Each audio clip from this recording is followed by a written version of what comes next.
ഞാൻ ഇസ്മായിൽ മഞ്ഞാലി തിരക്കഥാകൃത്താണ്, ആക്ടറാണ്. എനിക്ക് മുന്നേ പ്രസംഗിച്ചവരെല്ലാവരും നമ്മുടെ മയക്കുമരുന്നിനെ കുറിച്ചിട്ട് സംസാരിച്ചു.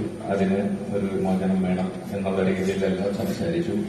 പക്ഷെ എനിക്കിപ്പോ പറയാനുള്ളത് നമ്മുടെ ഇതിന്റെ ഡയറക്ടറും ഇതിന്റെ എല്ലാമായ സോമൻ കള്ളിക്കാട്ടിനെ കുറിച്ചിട്ടാണ്. ഞങ്ങൾ ഏകദേശം ഒരു 2017 മുതലുള്ള ബന്ധമാണ്. ഞങ്ങൾ ഒത്തിരി പ്രോജക്ട് ഞങ്ങൾ ആലോചിച്ചു. പലതും കൊറോണയിലും വെള്ളപ്പൊക്കത്തിലും ഒക്കെ ഞങ്ങൾ മുങ്ങിപ്പോയി. അപ്പോ സിനിമയ്ക്ക് വേണ്ടി എന്ത് ചെയ്യാം, അത് ഏതൊക്കെ തലത്തിൽ കൊണ്ടുപോകാം എന്ന് ചിന്തിക്കുന്ന ഒരു വ്യക്തിയാണ് ഈ സോമൻ സാർ. ഞങ്ങൾ ആലോചിച്ചു, ഒരു വേൾഡ് റെക്കോർഡ് വാങ്ങിക്കാൻ ഒരു സിനിമയ്ക്ക് വേണ്ടി ഞങ്ങൾ പ്ലാൻ ചെയ്തു. അതായത് ഒറ്റ ഷോട്ടില് 2 മണിക്കൂർ സിനിമ.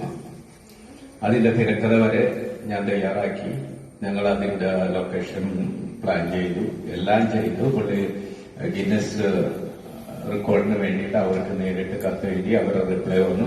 അതിന്റെ ഒരുപാട് പ്രൊസീജിയർ പുള്ളി മുന്നോട്ട് കൊണ്ടുപോയി. ഞങ്ങൾ ആ വേൾഡ് റെക്കോർഡ് വാങ്ങിക്കണം എന്നുള്ള വാശിയിൽ.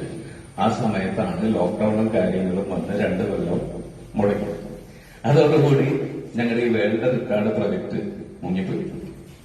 അത് കഴിഞ്ഞ് വേറൊരു പ്രൊജക്ട് ഞങ്ങൾ പ്ലാൻ ചെയ്തു, ചുടലമാടൻ ഏകദേശം തുടങ്ങാമെന്നുള്ള രീതിയിൽ ഇരിക്കുമ്പോൾ അപ്പൊ അതിൽ കുറെ അത്യാവശ്യം നല്ല ആർട്ടിസ്റ്റുകൾ വേണം. അപ്പൊ ആർട്ടിസ്റ്റുകളുടെ കുറെ താമസമുണ്ട്. അതുകൊണ്ടാണ് ഈ പ്രൊജക്ടിലോട്ട് സോമൻ സാർ പോകുന്നത്.